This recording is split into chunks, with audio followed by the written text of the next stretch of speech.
अस्सलाम वालेकुम सारे जहाँ के मुसलमान बहन भाइयों। आज 6 7 7 तारीख हो गई शायद। अब जी मैंने आज कैलेंडर देखा तो 19 फरवरी यानी कि इस महीने की 19 तारीख को पाकिस्तान में रोज़ा है। दैट्स मीन कि हमारे 18 को हो गया कि ठीक है ना, हमारा एक दिन पहले होता है सऊदीया के साथ। तो बहन भाइयों 18 को पहला रोज़ा है, ज़िंदगी रही तो इंशाल्लाह रखेंगे। 19 को आपका है। तो बात यह है कि रमज़ान आने से पहले उसकी तैयारी करनी है, ठीक है ना। हर इंसान इम्तहान से पहले तैयारी करता है, तैयारी के बगैर इम्तहान में कामयाबी नहीं होती, पोजीशन नहीं मिलती। तो ये रमज़ान भी हमारा इम्तहान है। इसमें हम अल्लाह के हुक्म से सुबह से लेकर शाम तक भूखे रहते और प्यासे रहते, खाते पीते नहीं।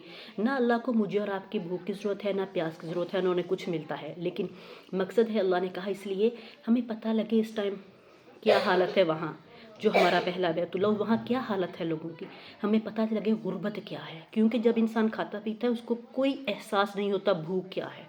ये भूख ऐसी जालिम चीज़ है, जिसको लगे वही जाने, जिसको लगे वही जाने, ठीक है।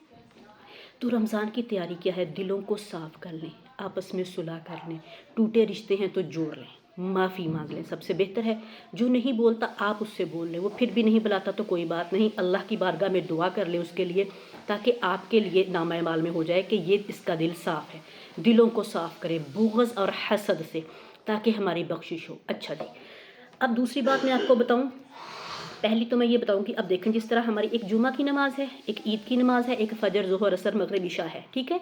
ऐसे ही है ना, एक कोई मुश्किल हो तो कहते हैं हाजत के लिए भी 2 नफल पढ़े, हाजत की नमाज हो गई। नमाज तो वही अल्लाह के सामने खड़े होना, लेकिन उनके नाम चेंज हो जाते हैं कि किस मकसद के लिए खड़े हुए, ठीक।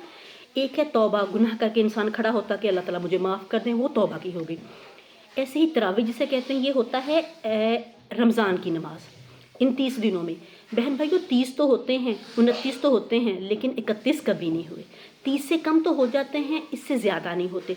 तो एक ही तो महीना है पूरी ज़िंदगी में, तो इसलिए जो इसकी नमाज है ना 20 रकत, उसको अदा करने से कताया ना करें, बहाने ना ढूंढा करें।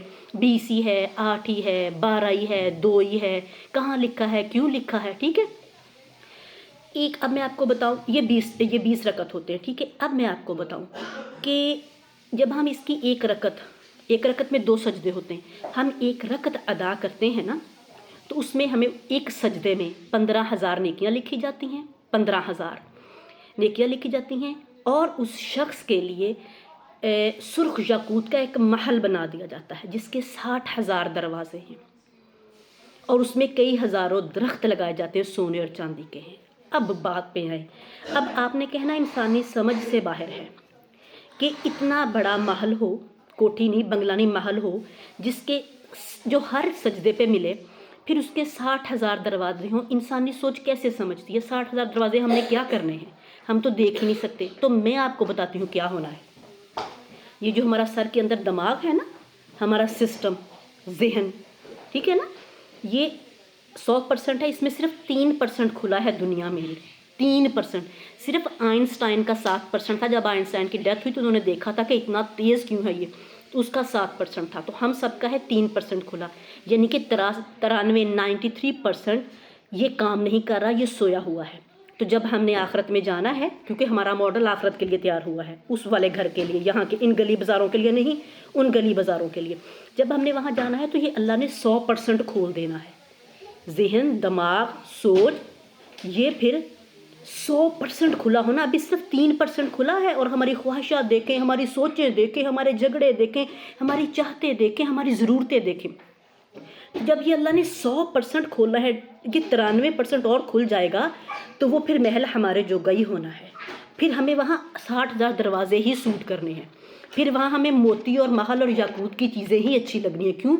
बहुत तेज़ दिमाग हो जाना है, कद काठ जिस्म, ठीक है। तो इसलिए बहन भाइयों रमज़ान की तैयारी करो, इसको बहुत गनीमत जानो, खुदा के लिए बहुत गनीमत जानो। मुझे पता है लोग काम से थके आते हैं, औरतें भी दिन भर थकी होती हैं, तो कोई बात नहीं, कोई बात नहीं। लालच है ना, लालच, देखिए लालच ही काम करवाता है ना। किसी बंदे से पूछें कि काम में थक जाता, तो वो कहता है जो तनख्वाह मिलती ना, सारी थकावट ही दूर हो जाती। तो जब एक सजदा करेंगे तो जहन में होगा कि इसके 15,000 नेकियां हैं, और एक मेरा महल बन गया याकूत का, जिसके 60,000 दरवाजे। और सोच लेना मेरे लिए, इस वाली के लिए नहीं बना, ये तब बना जब मेरा 93% सिस्टम मेरा बाकी भी खुल जाना, समझे हैं। سمجھے ہیں؟ اس لیے جو مولانا مثالیں دیتے ہیں نا کہ جنت کے انگوروں کا اتنا بڑا گچھا، وہ پھر ہم اسی قابل ہونے، ہم اسی اہل ہونے ہیں، یہاں تو ہم بالکل نکارہ سے بنائے ہوئے ہیں، ٹھیک ہے؟ تو اس لیے بہن بھائیوں نماز کی تیاری کرو، رمضان کی تیاری کرو، روزہ کسی بہن بھائی کا نہ چھوٹے، خدا کے لیے روزہ کسی کا نہ چھوٹے، تراویاں پڑھو بالکل، اور صرف پیٹ کا روزہ نہیں رکھنا، پیٹ کا روزہ 1%، آنکھ کا روزہ، کان کا روزہ، دل کا روزہ، زبان کا روزہ، دماغ کا روزہ، ہاتھ کا، شرمگاہ کا، پورے وجود کا، ہماری سوچ کا، ہر چیز کا روزہ ہوتا ہے۔ تو اللہ ہمیں توفیق دے ہم پورے روزے رکھیں، پھر ہمیں انعام ملے، ٹھیک ہے؟ تو تراویح کسی بہن بھائی نے نہیں چھوڑنی، اور خدا کے لیے اب طلاق کی طرح اس پہ بحث نہ کرنا کہ 8 ہی ہوتی 10 بھی ہوتی، اگر آپ اپنے گھر میں نہ بھی پڑھیں گے تو میں کڑتا دے اوپر کوئی FIR کرا دینی، ٹھیک ہے نا؟ تو یہ تو اللہ کے لیے ہے اور آپ کی اپنی قبر کے لیے ہے، اپنا اپنا قبر، اپنا اپنا حشر، اپنے اپنے لیے سوال جواب، اور دوزخ اور جنت، اور اللہ اللہ ہے، نہ کسی کا سانجا نہ کسی کا سوتیلا، خالص کھرا اور انصاف کرنے والا۔ تو لاحال رمضان میں، لاحال رمضان میں، لاحال رمضان میں، فی امان۔